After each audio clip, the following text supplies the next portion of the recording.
On this episode of This is the Mackenzie Tour PGA Tour Canada, Graham Dillette comes home for a special cause. Let's go. While Chris Ross and company take us on a cross-country expedition. Here we are, Trailer Park Boys, playing a little bit of fetch with a cat. You gotta be patient and wait till he brings it back. Oh my God, he brought it back quickly. Look at this, isn't that crazy? And the SIGA Dakota Dunes Open goes down to the wire. All that and more, next.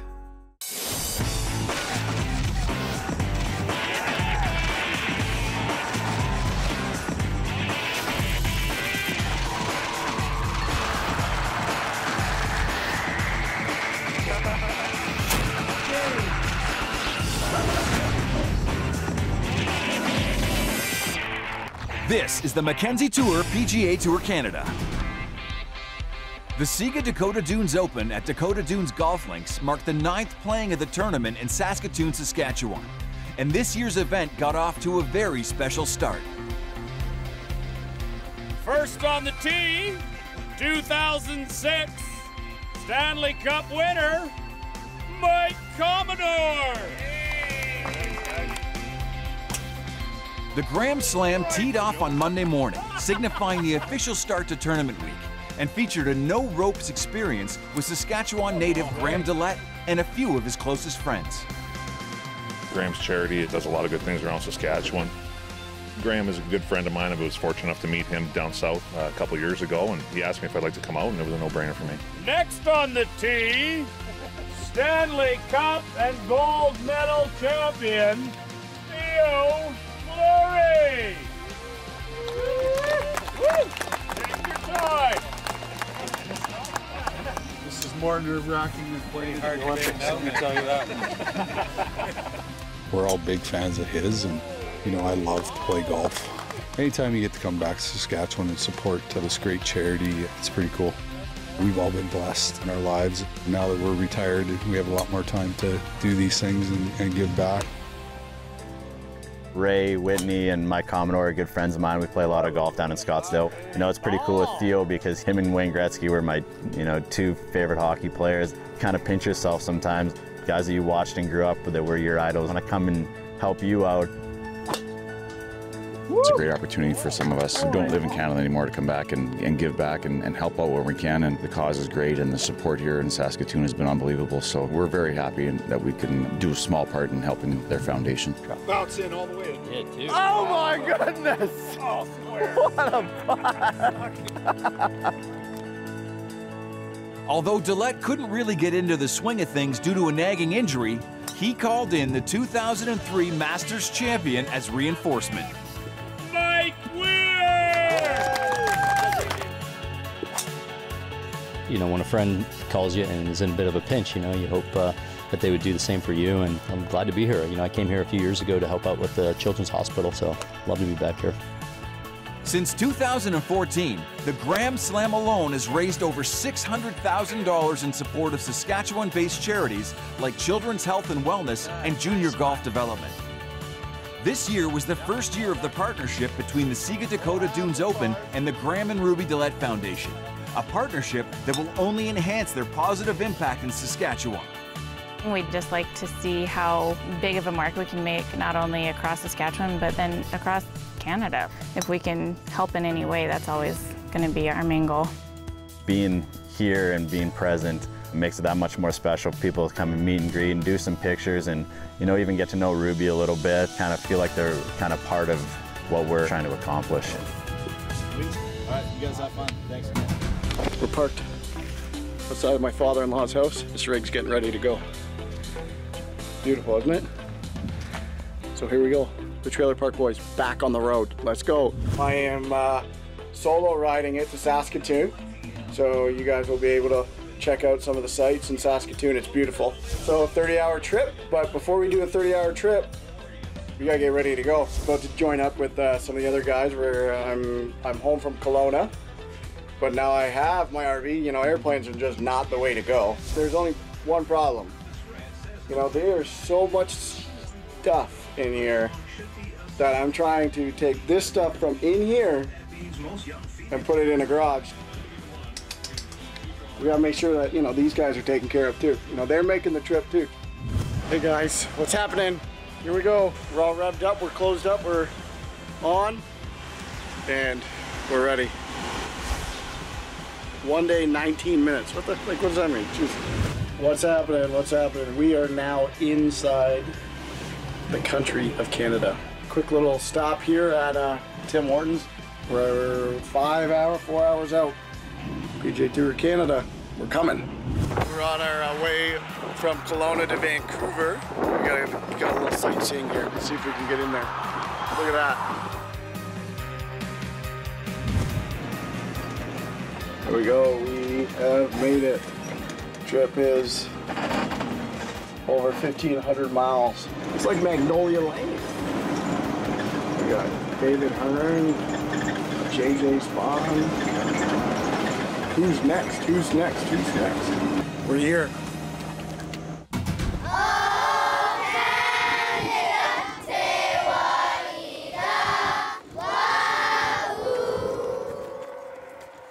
And with that beautiful rendition of the national anthem sung by the Whitecap Dakota First Nation Elementary School Choir, the 2016 SIGA Dakota Dunes Open was officially underway. A brand new clubhouse along with the beautifully manicured Par 72 Dakota Dunes golf links greeted the field on day one. 16 players were within 3 shots of the lead, including Dundas, Ontario native Chris Ross, who joined 13 other players in a tie for 4th with a 5 under 67. Just a lot of good things happened, you know, a lot of good putting. My new driver worked out pretty nicely today. Ball striking is nice. Find the fairway, you have some opportunities. As an extra incentive, Ross joined forces with the Graham and Ruby Dillette Foundation and donated money for each eagle and birdie made during the event. It always feels good to help out a local charity around, and Graham Dillette obviously has done a lot for Canadian golf, and so it's just to support him as a family friend and support the community around here, I think is a big deal for me. American Paul McConnell made the biggest push on day one, carding an 8 under 64 for a 2-shot lead over Brad Clapp and Bobby Wyatt, who both finished the day in a tie for 2nd. Focused on one hole at a time, trying to make birdies. Got a lucky eagle on 2, which was great. A little lucky, but all in all, it's just fun. It's having a good time. Just trying to stay loose out there and just be positive. It looked like it paid off. Next on This is the Mackenzie Tour PGA Tour Canada. It's been about a year now since I made the transition from amateur golf to professional golf. I feel like every part of my game is improving. Corey Connors makes his first start in Canada. And young stars surge ahead in the 2nd round of the SIGA Dakota Dunes Open when we return.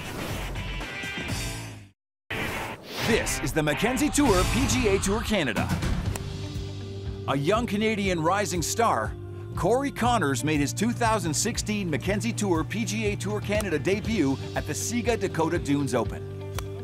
The 24-year-old from Listowel, Ontario turned pro in 2015 after graduating from Kent State University with a degree in actuarial mathematics, and he's had a fairly successful run thus far. I've worked very hard over the past few years. It's been about a year now since I made the transition from amateur golf to professional golf. I feel like every part of my game is improving, and it's really exciting. He began the year on PGA Tour Latino America, where he's thrived with 4 top 10 finishes and 8 starts. Currently, he occupies the 3rd slot on the Order of Merit, which puts him in good position to reach the Web.com Tour next season. It's been a pretty enjoyable experience. There's a great group of guys on that tour. Tried to get myself comfortable in the different countries, and fortunately I've played some good golf. My game's been in good shape for a long time, and it's nice to see some good results. Haven't been able to win yet, but I've been very close. Like my chances if I keep putting myself in good positions.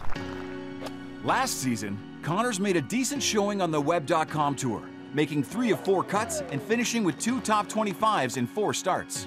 After playing in some of the Mackenzie Tour events, I became comfortable in the professional setting and was able to get into some web events. Played really well. Felt like I definitely belonged out there. Working really hard this year to try and give myself more opportunities to play out there.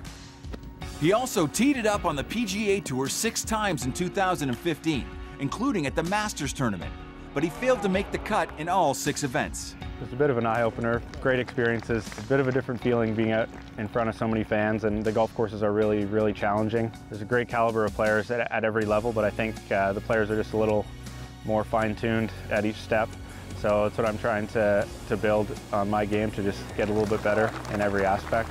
Kind of realize that my game's pretty close to the level that they're at. When I get back out on the PGA Tour, I think I'll be ready from the things that I learned. That's definitely somewhere that I want to be, and motivating to try and work hard to get out there. By all of Connor's calculations, it's just a matter of time before he becomes yet another Canadian success story. I'm happy with how this year has gone so far on the Latino America Tour. I'm in a good position after the first half of the season there, and really excited to play some on the Mackenzie Tour. Feel great about my game, and excited about trying to get on the web.com tour next year.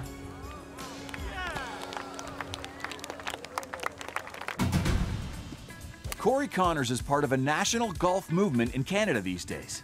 He's a member of Team Canada's Young Pro Squad, alongside Mackenzie Hughes, Albin Choi, and Taylor Pendrith.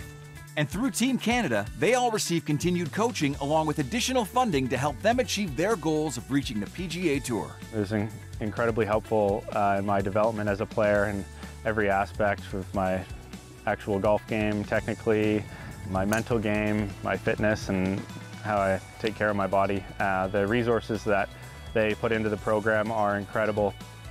Spurred on by a national commitment to grow the game, Team Canada launched its integrated men's and women's programs in 2003. Year-round curriculums designed to develop Canada's best amateurs. Every player is so different, and the programs are so highly individualized to the players. The number one thing is improving golf skills. It's that simple. You've got to improve your golf-specific skills to get to the next level. It's taught me kind of what you need to do to get better, set lots of goals to try and work towards, and I feel very, very lucky to have been a part of the program. At each Mackenzie Tour event, 2 members of the national amateur team get the honor of teeing it up alongside the pros. An honor bestowed upon 22-year-old Blair Hamilton and 21-year-old Jared Dutois at this year's SIGA Dakota Dunes Open. We were planning on playing a couple Canadian Tour events, and when this was officially put on the schedule, I was really excited. This is my first professional start, and couldn't be happy that it's on home soil. I think it's good to just be able to get your feet wet in the pro game before you make the jump from amateur golf to professional golf, and that way you kind of know what you're getting yourself into. Blair Hamilton in this group, a member of Team Canada, a youngster with a lot of talent. We're seeing more and more really good Canadian players making a splash on the world stage. For these 2 amateurs, there's nothing more special than putting on the red and white. To be able to put on the Team Canada colors and wear the logo and represent your country, it's a fantastic honor. And a Canadian with a closing birdie. Well done, Blair.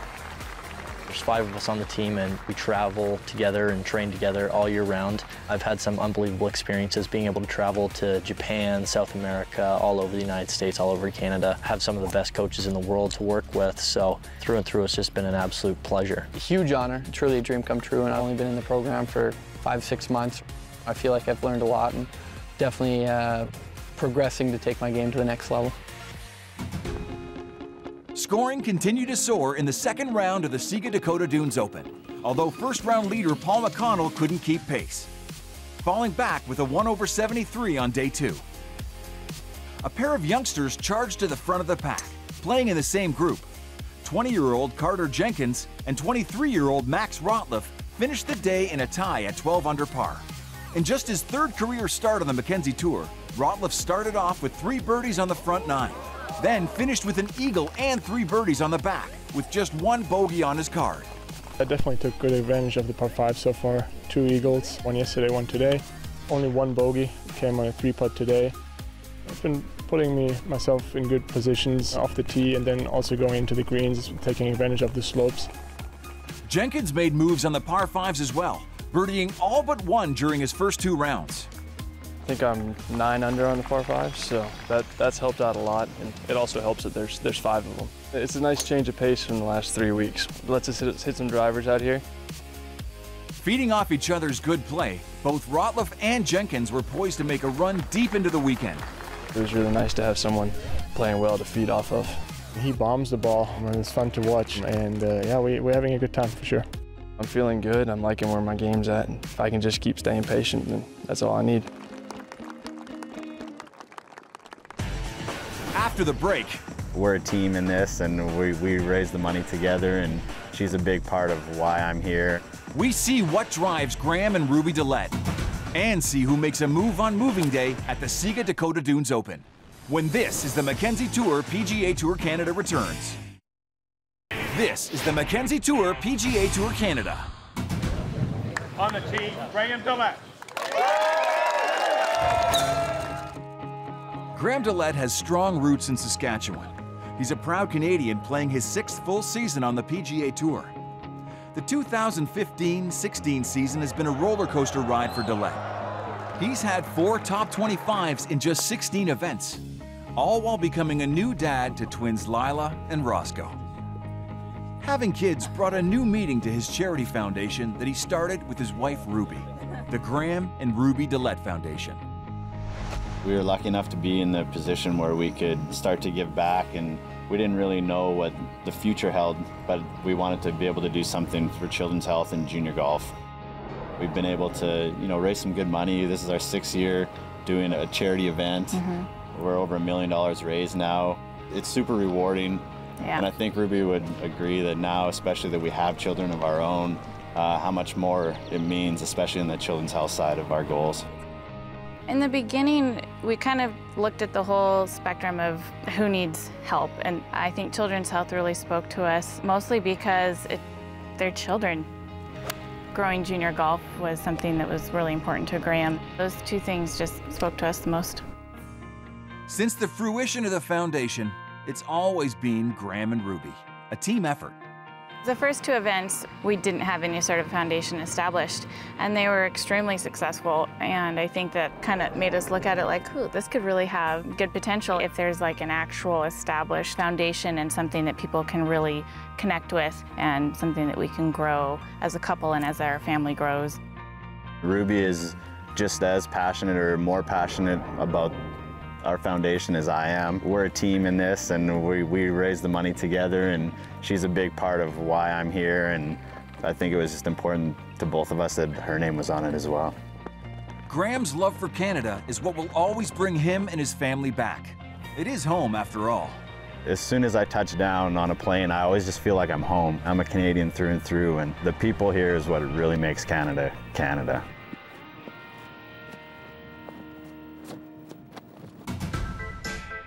Saturday's 3rd round of the SIGA Dakota Dunes Open was short-lived.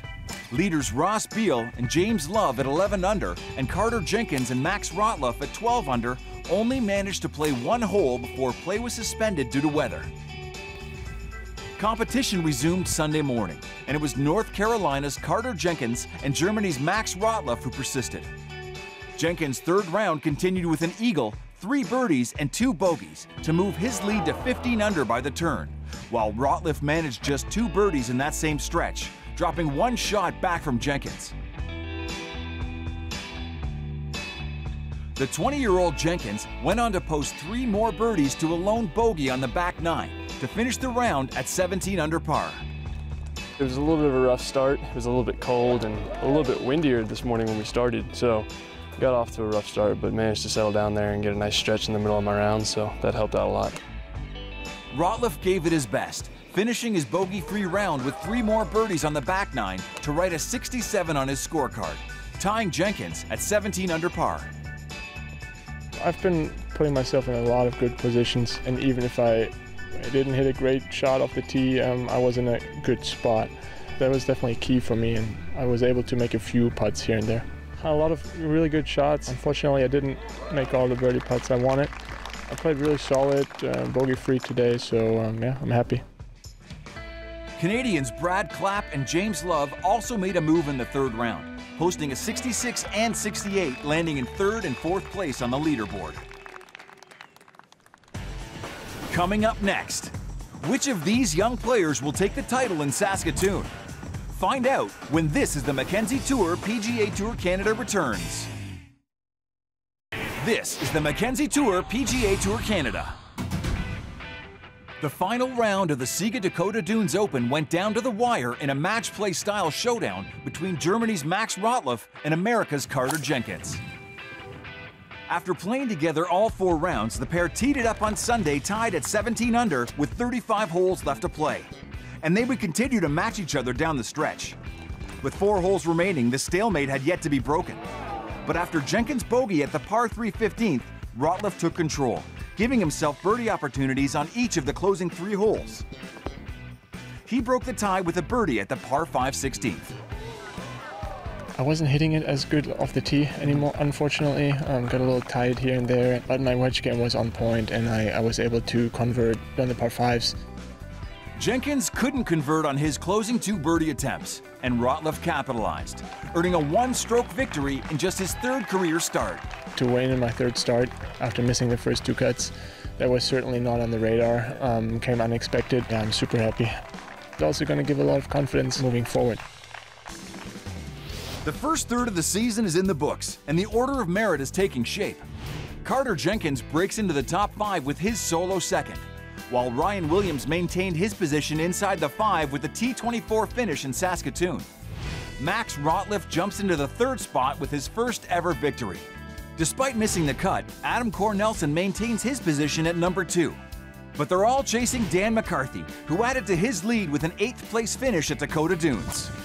With a total score of 20 under par for his solo 3rd place finish, Calgary, Alberta's James Love earned Freedom 55 Financial Canadian Player of the Week honors, while Canadian Chris Ross finished in a tie for 42nd alongside his countryman Corey Connors and amateur Blair Hamilton. But Hamilton's Team Canada teammate Jared Dutoit didn't make the cut.